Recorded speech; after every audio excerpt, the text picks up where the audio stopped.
was from Madison, Wisconsin. Oh, well, it's okay up there. But either way, we're going to be getting into our first game here, which is going to be Blaze versus Glue. And look, we got the Dawson out there, man. Dude, Dawson with an axe is still the weirdest thing. It just doesn't make sense to me. Not a whole lot of yoga coming out here. More heavy lifting for the axe. That being said, though, a lot of early impact being found with this axe, though. A lot of spot dodging, a lot of instant hits and trades coming by, and that means there's no real distinct advantage. As you can see, though, Blaze trying to work it out here, trying to get a way to put Glue off stage here, but Glue kind of coming through crazy. Oh, jeez. Dude, that signature is so wild. It just reaches so high up. And you know, this is the first roll-in I believe we've seen so far, at least for us, and I think maybe for our side of the casting in general. And wow, okay, that's actually, that thing seems a lot stronger than I remember it for some reason. I don't know if it got buffed or whatever, but that was absolutely insane. Just a little bit stronger, and there we go. Lance coming back out again, has a big punish tool coming through, and I gotta say, Glue, really good at just conditioning Blaze. That being said, though, heavy defense on Glue, able to be a big benefit, but Blaze is able to shut that down relatively early before it became a massive advantage. But there we go, Glue getting back on the offensive here too. All right, getting on some nice little bit of damage here, trying to find a way to continue to stay elusive from Blaze, but we do got Blaze, you know, again, the axe is a strong weapon for good reason. You know, it hits hard, and it's relatively quick compared to some other weapons here, but man, he is definitely struggling to get some hits that really matter and something he can actually convert off of. Something I feel like we haven't really seen a whole lot today that Blaze is adopting is a lot of grounded gameplay. We've been seeing a lot of, you know, hopping around, maybe some ground, some in the air, or mostly just floaty gameplay in the air. But besides the offstage play, Blaze has been mostly just waiting for the punish factor on the ground itself against Glue. That being said, Signature goes high into the sky. Now Sword is out from Glue, but another side air. This might be a big turnaround. Blaze! Man, what a weapon toss. Oh, catch this on your way back, buddy. And he caught it right with his head, too, as he goes right to the blast zone afterwards. And that's actually a huge turnaround, right? So Blaze, that actually does a lot more than you think. You know, it's more than meets the eye, for sure. Because Glue now sitting there like, I can't believe that I let that hit me. And as you can see, might be a little bit more scared to try and get a little aggressive here. He's been doing great with that option for the most part in this game. But now Blaze, you know, he can play around a little bit more. He's got the resources to do so. However, just losing that second stock, but it's a fresh stock. You can still be a bit aggressive here.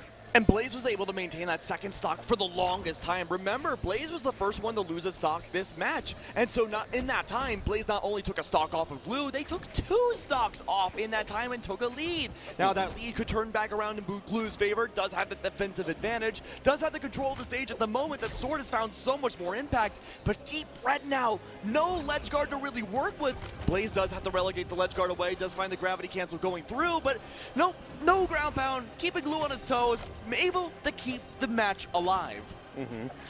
As we see here, trying to find a way to put Glue down. As we can see, they're in the red. The gauntlet's coming through a little bit, puts him off stage. What's the play? We see the weapon toss from Glue, and all of a sudden he controls the stage, isn't able to land the sig. There are sigs all over the place, but Blaze finds a way to clutch it out and take game one handedly as well. And it all started with that one turnaround with the weapon toss. It really did. Just that miracle shot that came by.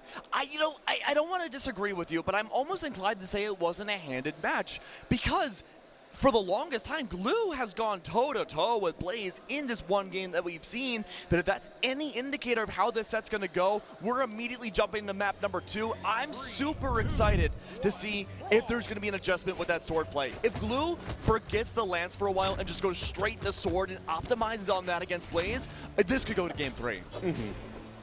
All right, well, let's see what happens here. We're going to get right back to the same map, too. So, obviously, Glue feels comfortable here as well as Blaze. So, I mean, hey, listen, honestly, I've been seeing this map a lot more lately, too. I feel like we've seen this a lot today in general. So, obviously, I think a lot of players just like it. I mean, obviously, that platform there is just a nice spot for it to be in. But either way, we are going to see what happens here. Right now, it's a relatively even game. Both players taking their turns. But that's some good damage, but a one and almost getting the third. They certainly do clean it up, though. Thank goodness, because, man, you worked so hard for it. Every single recovery option you could possibly have from Glue attempted to come out, but Blaze read into that perfectly and went for a simple ground pound. No overextensions, no hesitation, no nothing. Absolute audacity coming out from Blaze here. This axe, literally, with Dawson, has been on fire. All right. As we can see right now, Oh, okay, big sig right there, trying to find a way to even it up.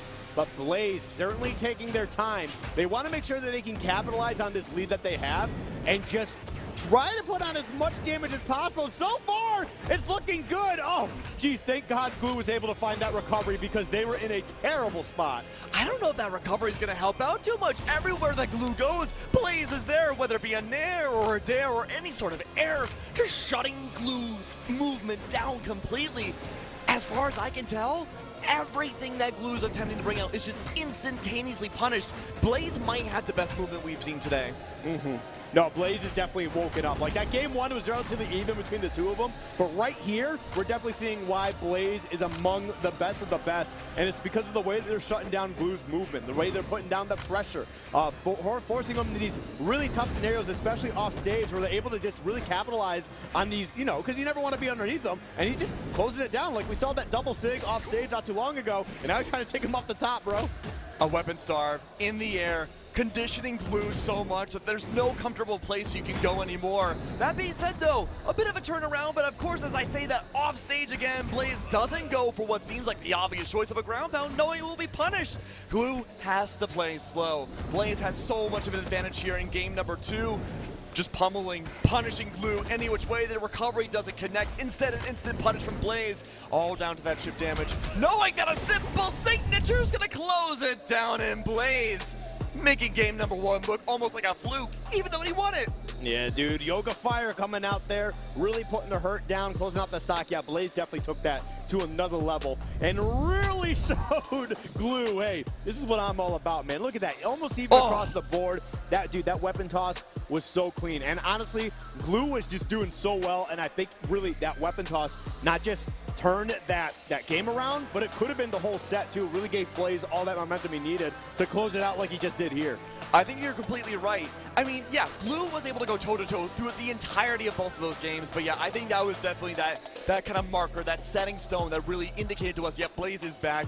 You know, we were kind of not talking down on Blaze, that's not a fair way of putting it, but we were saying Acno and Blaze is just an unstoppable powerhouse, but them by themselves, they're really good. But now Blaze just showed that he could be really, really good. Yeah, I do not want to be on the opposite end of either of them, honestly, man. They're both fantastic players in singles in their own right. Obviously, they jump to another level when they're in doubles.